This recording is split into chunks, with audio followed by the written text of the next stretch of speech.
वालेकुम। जीअं तव्हां स्क्रीन ते ॾिसो पिया त हीअ असां पहिरियों 4th क्लास जो यूनिट 1 ऐं 2 जूं exercises specially in the concern of MCQs सां जेके रिलेटेड हुयूं उहे कवर कयूंसीं। हाणे 3 नंबर यूनिट जेको आहे असांजो उहो 4th क्लास जो सिंध टेक्स्ट बुक्स बोर्ड मां उहो कवर कंदासीं। हाणे रीडिंग टेक्स्ट पैसेज आहे, कॉम्प्रीहेंशन पैसेज आहे। ही तव्हांखे ख़बर आहे कॉम्प्रीहेंशन पैसेज सखर IBA जी ऑलमोस्ट टेस्ट में ईंदो रहंदो आहे, त हिन खे कॾहिं बि नेगलेक्ट न कजो। कॉम्प्रीहेंशन पैसेजिस मां 2, 3, 5 सवाल लाज़मी ईंदा आहिनि। त the students were at the end of the all Pakistan sports olympiad. Some of the students made many good friends. Bilal was from Lahore, Sher Ali was from Mardan, Khudadad was from Gwadar and Shankar was from Sakhar. हाणे ही passage खे तव्हां बिल्कुलु scan ऐं scheme reading technique सां पढ़ंदो। उन खां पोइ कुझु इन सां रिलेटेड पैसेज सां एक्सरसाइज़िस आहिनि, उन एक्सरसाइज़िस खे तव्हां अटैम्प्ट कंदो। त 4th क्लास जो ही बुक आहे, उन खे असां कवर कयूं पिया। Let's move towards exercise. हिन टेक्स्ट रीडिंग टेक्स्ट पैसेज जे मुताबिक़ एक्सरसाइज़ हूंदी। नंबर 1 एक्सरसाइज़ आहे, read the text again and write T if the statement is true and F if the statement is false. जेकॾहिं statement असांजी true आहे त पोइ T टिक कंदासीं, जेकॾहिं फॉल्स आहे त F टिक कंदासीं। Bilal and Sher Ali took part in the same race. बिल्कुलु इहो ट्रू आहे। हिते तव्हां ॾिसंदो जीअं कॉम्प्रीहेंशन पैसेज में त लिखियलु आहे Bilal won the 100 metre race and Sher Ali stood second. Number माना सेकेंड ते खईं पोजीशन ऐं Bilal first position, means same race में अथऊं। कहिड़ी रेस हुई? 100 मीटर रेस हुई। इहा 4 नंबर लाइन ते तव्हां ॾिसी सघो था। उन खां पोइ जेकी आहे असांजी Shankar was stood first in the rally race. Shankar Khudadad was in his team's rally race, it stood first and Shankar was the star of all as he won 400 meter race. ठीक आहे। इन में जेको आहे हिते लिखियलु आहे Shankar stood first in the rally race. Shankar न, खुदादाद जेको हुयो उन फर्स्ट कई हुई रैली रेस में। हितां मूंखां ट्रू लिखिजी वियो आहे, पर इहो फॉल्स ऑप्शन आहे।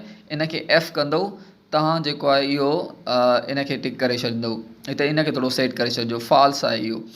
Shankar won the 400 metre race. Shankar 400 metre race खटी।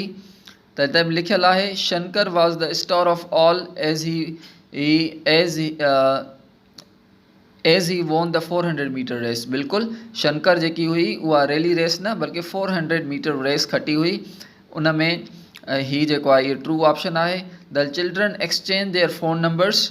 जीअं टेक्स्ट पैसेज ते ईंदो तव्हांजो त में सेकेंड पैराग्राफ में ईंदो Bilal, Sher Ali, Khudadad and Shankar exchange their addresses and telephone numbers. इहो बिल्कुलु ट्रू आहे। Bilal wrote a letter two Shankar इन लाहौर। लाहौर में बिलाल शंकर खे को बि लेटर न लिखियो हुयो, इन जे करे इहो असांजो फॉल्स ऑप्शन थी वेंदो।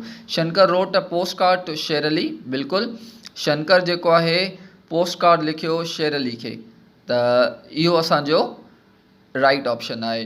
Let's move towards the next slide. ही जेकी आहे ॿी एक्सरसाइज़ आहे, इहा बि असांजी रिलेटेड आहे हिन पोस्ट कार्ड फ्रॉम फ्रेंड्स। ही जेको कॉम्प्रीहेंशन पैसेज आहे उन सां असांजी रिलेटेड आहे। त कॉम्प्रीहेंशन पैसेजिस तव्हांजा इंपॉर्टेंट आहिनि। 1 खां 8 क्लास ताईं जेके बि कॉम्प्रीहेंशन पैसेजिस आहिनि उन्हनि खे लाज़मी तव्हां ॾिसिजो, इन्हनि मां कुझु सवाल लाज़मी ईंदा तव्हांजा। हाणे Bilal is from Lahore example तौरु ॾिनो वियो आहे ऐं 3 असांखे फिल इन द ब्लैंक्स करणा आहिनि।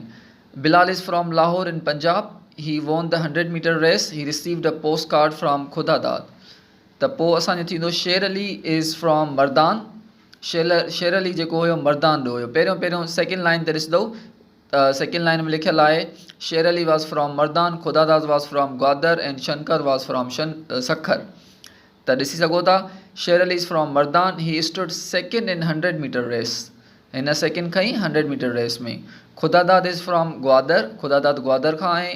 ही was in team's rally race, ही टीम्स जी रैली रेस में हो। शंकर इज़ फ्रॉम सखर, शंकर सखर खां आहे। Shankar was star of all as he won 400 metre race. त ही शंकर जेको हुयो 400 मीटर रेस खटी। त ही अहिड़ी तरीक़े सां असांखे फिल इन द ब्लैंक्स करणा आहिनि। ही असांजी कॉम्प्रीहेंशन जी सेकेंड एक्सरसाइज़ हुई।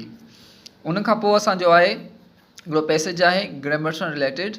त after reading the text above put Bilqees activities in the morning in an order में बल्कीस जी एक्टिविटीज़ खे असांखे लिखिणो आहे ऑर्डर में उन में यूज़ करिणो आहे त तव्हां ॾिसंदव त ब्रैकेट में लिखियल आहिनि after then finally and first Bilqees ये टेक्स्ट पैसेज आहे इहो बि हिकिड़ो स्मॉल कॉम्प्रीहेंशन एक्टिविटी आहे फर्स्ट छा थी करे Bilqees definitely first I get out of bed माण्हू बेड खां उथंदो आहे उन खां पोइ छा कंदो आहे next I get dressed then I eat breakfast after breakfast उन खां पोइ काम ईंदी I brush my teeth and make my lunch finally I get on the bus and go to school त हीअ असांजा ऑर्डर में अची विया सेंटेंसिस मथियों पैसेज पढ़ंदव पोइ उनखे ऑर्डर में कंदव होप यू गेट वेल उन खां पोइ ॾिसंदव हाणे हीअ जेको आहे उन्हनि मूं आहे make 2 questions for each sentences given below the questions should begin with the what who and why questions जेके आहिनि असांखे ठाहिणा आहिनि हू वॉट इहे इंट्रोगेटिव प्रोनाउंस आहिनि वॉट हू एंड वाई त first look at the examples below इन्हनि मां असांखे क्वेश्चन्स ठाहिणा आहिनि हिकिड़ो एग्ज़ाम्पल तौरु ॾिनो वियो आहे ॾिसंदव what are you doing I am doing my homework त हाणे आंसर ॾिनल आहे my book is in my bag त इन जो क्वेश्चन छा थींदो वेयर इज़ योर बुक ॿियो आंसर आहे असांजो I am going to Lahore tomorrow त इन जो क्वेश्चन छा थो थी सघे where are you going tomorrow I am laughing because I am happy त इन जो क्वेश्चन कहिड़ो थो थी सघे why are you laughing I am eating a mango त इन जो क्वेश्चन कहिड़ो आहे what are you eating my best friend is my mother then it will be who is your best friend ॾिसो where who what why इन्हनि खे add करे असां छा यूज़ कयोसीं असां फॉलोइंग क्वेश्चन्स ऐड कयासीं त he is this is another exercise of class 4 उन खां पोइ असांजो आहे ऑर्डिनल नंबर्स हूंदा आहिनि त असांखे सीक्वेंस में लिखणा आहिनि ऑर्डिनल ऐं कार्डिनल त हाणे जेको आहे ॾिसो ही स्पेलिंग लिखियलु आहे फिफ्थ त फिफ्थ खे लिखंदासीं second I think this one is very easy and second ke tick kandasi first ke third ke so moving towards next slide okay this was the end of the unit number 3 class 4 jo unit number 4 jeko hoyo sorry unit number 3 jo exercise related exercises ahi jeke comprehension passages sa especially uhe asa clear कयूंसीं तो इन्हनि comprehension passage खे तमामु गौर सां ॾिसिजो इन्हनि खे पढ़िजो इहे सवाल तव्हांजा अची सघनि था इंग्लिश में ऐं हीअ असांजो यूनिट 3 कंप्लीट थियो सुभाणे असां डिस्कस कंदासीं यूनिट 4 ऐं 5 खे पोइ असांजो 4 क्लास जो किताब कंप्लीट थी वेंदो पोइ वरी 5 क्लास या 3 क्लास जे किताब खे स्टार्ट कंदासीं so this is the end of the lecture we will meet to another lecture till there see you soon Allah